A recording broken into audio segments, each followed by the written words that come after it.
All right. Good morning. Good morning. First time ever live from a moving vehicle. Just checking off boxes all over the place here. Guys, good to see you this morning. Hop in the chat. Let me know how you're doing. Let me know how you're doing on a scale of 1 to 10. We'll let some people jump in here.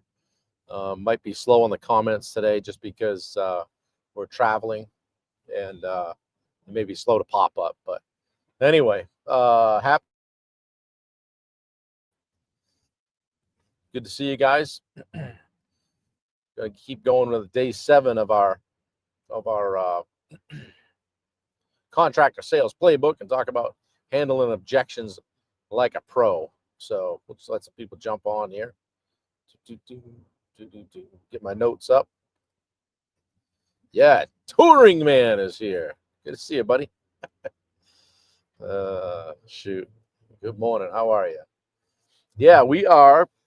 So we're about 12 miles north of Bristol, Tennessee. Bristol, yeah, and 100 miles north of Knoxville, I think, headed for Houston, Texas. So we decided we would drive out, and so we rented a pimped out Dodge Durango, and we've been driving almost since I talked to you guys yesterday. We left about midday, so we're hammering down and decided to take a road trip.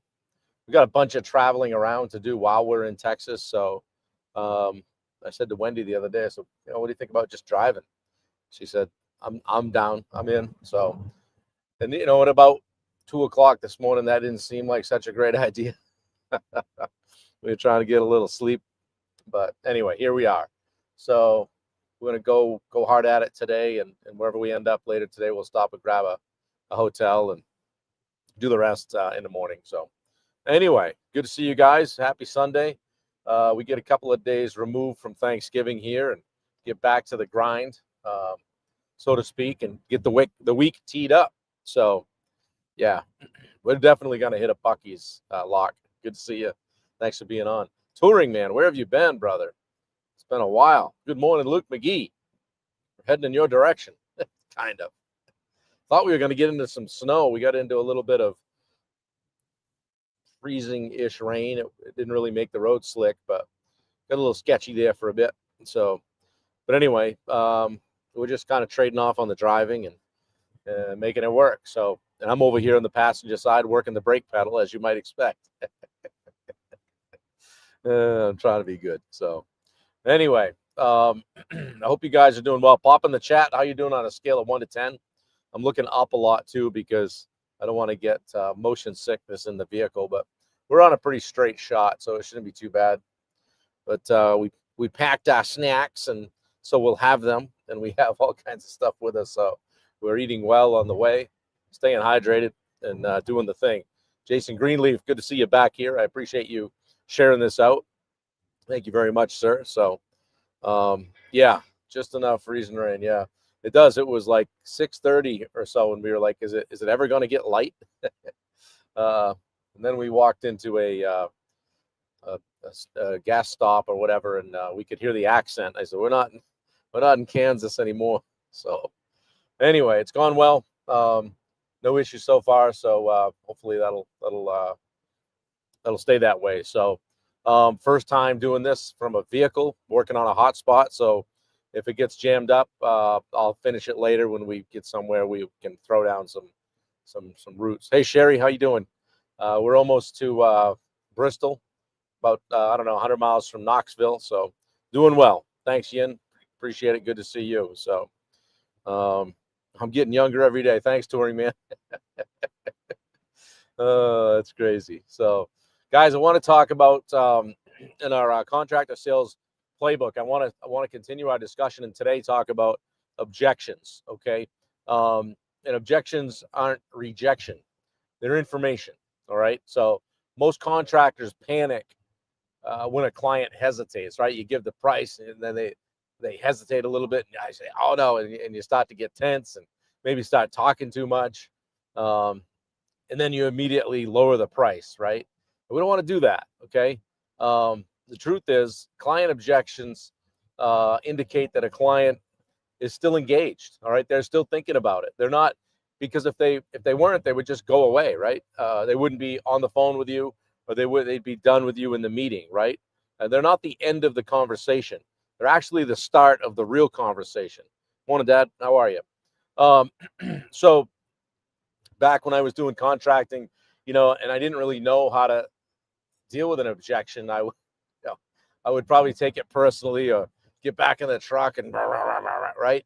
But I would hear things like, this is more than we expected, or, oh, we need to think about it, or we're getting 3 other bids, or wow, that seems high. So I'd feel like, I failed to communicate what we were trying to do, or I'd get flustered or overwhelmed, rushing into explanations, maybe tap dancing, or even worse, I would start discounting. And you don't want to do that. You don't need to do that. When I realized that objections happen because the client needs clarity, not because they don't want to move forward, that's when things started to change. Okay, I learned how to be calm and listen, pace the conversation, and lead the conversation. Once I did that, I started closing more deals. Okay, at higher margins. People would say, I think we're just going to go with you. And I would say, well, I thought you had a couple other guys coming on, say, Tuesday. Yeah, but we like what we hear here. I think I can speak for both of us. We're going to move forward. That kind of stuff would happen, which was great. So less pressure, right? So we want to make that shift if we can. So today is all about that. I want to reiterate that objections are a sign of interest, not rejection. They're not telling you, get out of my house like they told us one time. It's like I said, if it was true, they wouldn't still be on the phone. They wouldn't have you in the house. They wouldn't still be interested. They'd just disappear. Okay. Objections mean that the client wants to understand. They need a deeper level of understanding. They're still curious. They're considering. They want options. Okay. They're weighing the options. They're thinking more deeply about it in general. So those are all good things, right? We're still in the game. We still have a chip in a chair, so to speak. Okay. So you need to change your mindset from, oh, here we go. I got an objection, to great. Now I get to lead this call. This is where the rubber meets the road, so to speak. This is where the game starts, so to speak. Okay. And just stay calm, because your energy is going to set the tone in that conversation. Okay. Most contractors will speed up when they get that objection. They'll start talking, start tap dancing, start justifying. Okay. But when you stay calm, the client is going to relax. The tension drops. Okay. The walls come down, and more conversation opens up. Okay. Maybe you have to pivot back to building a little bit more rapport. They needed something. They needed more trust, whatever it is, because a calm contractor is a trusted contractor. Okay. That's what it's all about. So I would challenge you guys to listen first. Don't jump into fixing. I often would do that. I'm a fixer. Okay. The moment a client voices an objection, you don't necessarily need to talk, just to start talking. Don't explain, don't justify, don't defend. Just pause and say, hey, tell me more about that. All right. That's a game changer. Okay. Clients will reveal the real concern if you just give them the space. Just give them the space to think about it for a second. All right. They're involved in the conversation too. All right. Just give them a chance to think, because that first objection is rarely, if ever, the real objection. And there's only 4 types in my book. Okay. One, the first one, right? Number 1, money. Okay. It's more than we expected. Second one is trust. We're getting other bids, right? They're not on board yet. Or the next one's timing. So we got money, trust, now timing. We need to think about it, right? And the last one's clarity. We don't understand the difference between you and that other guy. So every objection falls into one of those categories. Once you know the category, you know how to lead that conversation from there. Good morning, Bernie Malloy. Good to see you, buddy. Lead with curiosity, not defense. Don't automatically get defensive when somebody gives you an objection. Okay, so here are some powerful responses that you can use. I've used these, they work. Okay. How about that clarity one where if they say, oh, that's more than we expected. Okay, just curious, what were you expecting the price to be? Let them talk. You might get their budget. They might say, well, we know you mentioned 100. We didn't want to spend any more than 80. Okay, now we've got something to shoot for. Okay, and on the timing one, well, we need to think about it. Well, what is it that you need to think through? Let's talk about it. Maybe I can help you with that. About the clarity objection. What part of the scope feels unclear? And then the trust one. What's most important to you when choosing a contractor? What are the things that, what are the boxes we're going to need to check if we come over here and work? Okay. And the last one, another clarity one. What would need to happen for this to feel like a yes for you today? Are we working together? So, and people would continue to ask me questions like, when can we start? When are we doing this? When are we doing that? Sometimes I would jump in and do that, assume the close thing. Well, like, but geez, I mean, you're asking this and you're asking that. I mean, it sounds like we're going to be working together. Go for the close, okay? Assume that close, right? Control that conversation, right? You worked hard to get it. You either paid to get a lead, to get your phone to ring. You got in your truck and you showed up somewhere. So make the most of it, okay? And be careful not to fix the wrong problem, okay? If they say, oh, this seems high, an amateur will respond with, oh, well, there may be something we could take off, right? Versus a professional saying, okay, well, tell me what you're comparing that to, right? And then the conversation continues and you're leading it, right? Because the real issue might be they misunderstood the scope or they didn't hear the full value. You didn't do a good job outlining the scope. You didn't do a good job of doing what we talked about yesterday, delivering that value before the ask. Or it might be that they've used cheap contractors or that they've never done a project like this before, okay? Or they're scared of getting burned, okay? And that happens. So if you fix the wrong problem, you lose the sale, okay? You want to state your value, right? You don't argue, you don't defend, don't get emotional, don't get all butthurt because somebody gave you an objection. Just calmly bring them back to the quality, the process, the communication, the details, the expertise, your standard, the reputation. Hey, why was it? Remind me why you gave us a call. Get them to say that. Remind them of the end result. Facts beat fear every time. Leadership beats hesitation. Okay, so be the guy that's leading the conversation. All right. I always give you guys a few reflective questions to ask yourselves. So here's a couple. How do I react when objections come up? Do you get calm or do you get defensive? How do I react when objections come up? The next one is, do I listen long enough to uncover the real concern? Am I in a hurry working through that, building rapport period, finding out their motive or their why, and whether they've ever worked with a contractor before, how long they've been thinking about doing the project, who else is going to be part of the decision-making process here? Those are all great questions. Yes, Ian. Yes, and. Right, exactly. Do I take objections personally? Do I treat them like information?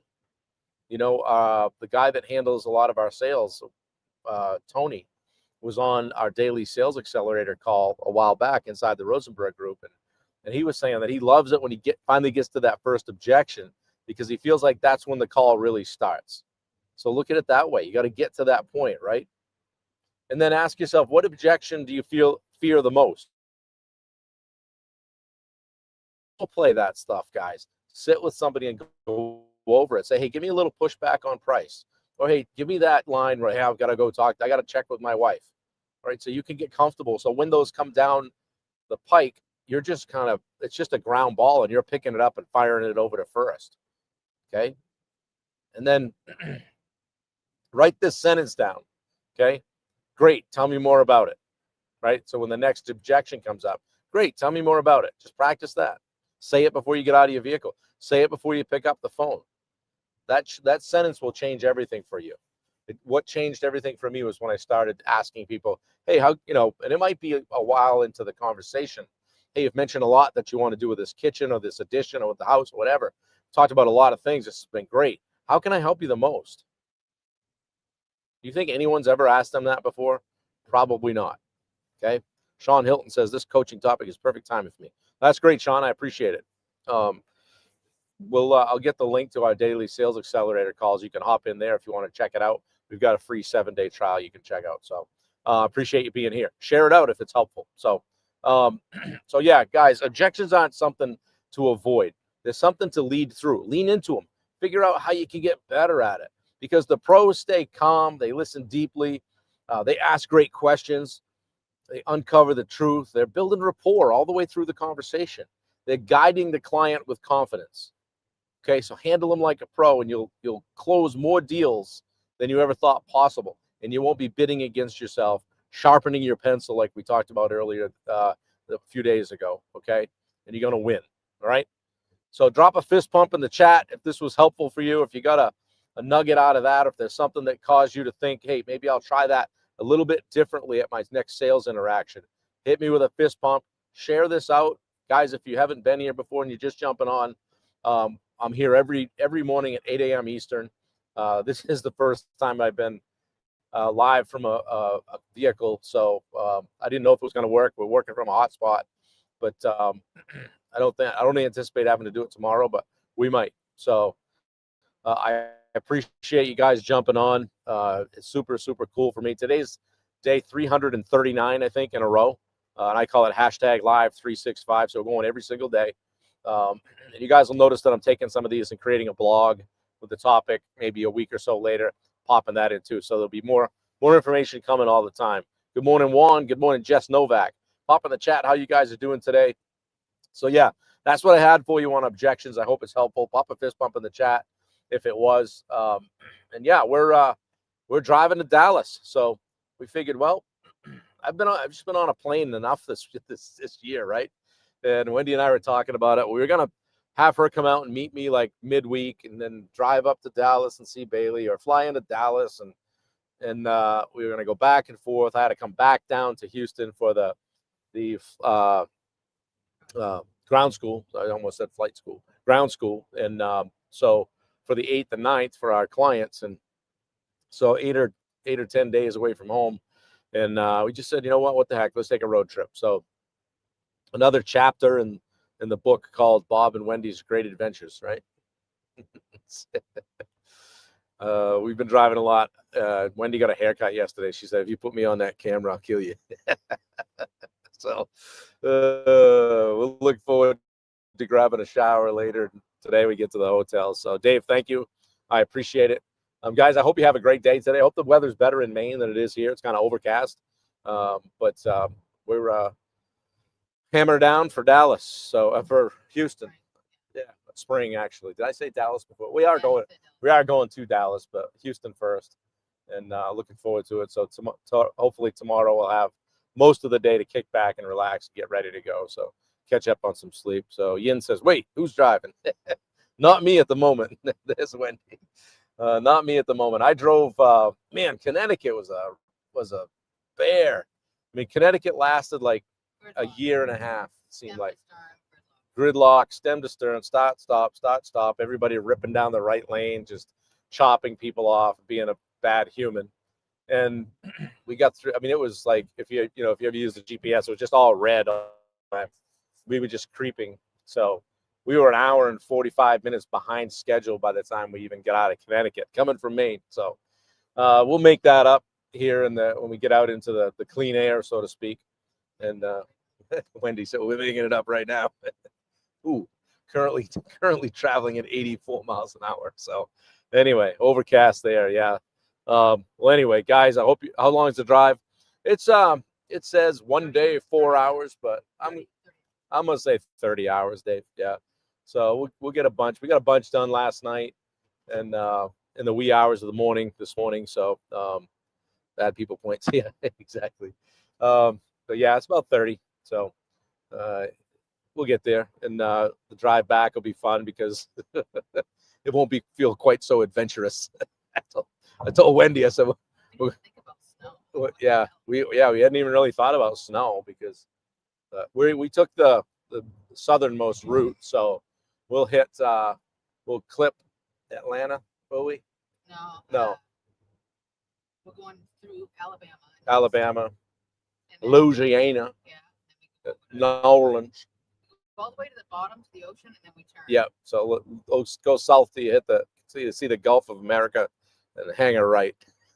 Yeah. So, Larry White, how you doing? We're gonna see you next week in Houston. I think we are. So, yeah, we're driving out. We could have picked you up, Larry. I don't think Melinda would have liked that. So, anyway, yeah, it's going to be a road trip. I want to thank my brother Rick and sister-in-law Sherry for taking the dogs. They're always so good to us, and the dogs love what we call the spa up there in Hollis, and they have a good time.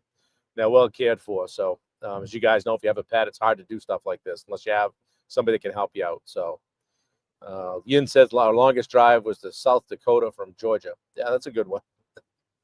This one, as a crow flies, is 1,664 miles, but driving it's more like 1,900 and something. Yeah, one way. We'll give the rental back. Say she's good. She's a good old girl. She shakes around 100 or something. So yeah. Anyway, yeah, it's both of our longest road trips. So anyway, guys, share it out if you wouldn't mind. I appreciate it. All you guys that share all the time, thank you so much. It's really growing. People are jumping on here, especially during the week, and we've had a couple of days of over 35 people jumping on here and watching it. So if you're watching it on the replay, pop in the chat, replay or rewind or whatever, and hopefully you got a little something out of it. Catherine Thomas, good to see you. Appreciate you guys, the ones that are on here whose names I don't see. It doesn't always pop up, but thank you very much. I appreciate the support. Day 339, I think, closing in on 365 in a hurry. So anyway, guys, we're going to get back to it. I got to make sure I supervise over here from the passenger. She said, no, you can stay right on there. So anyway, morning, Bob. Good morning, Bob, says Bernie Malloy. Good to see you. I scrolled back up and hit my other one. Sean Hilton, thank you. Appreciate you, brother. Looks like the sun might pop out. We'll see. Anyway, guys, we're out. Have a great, I'm just being optimistic. Have a great day, guys. Love y'all. We'll see you.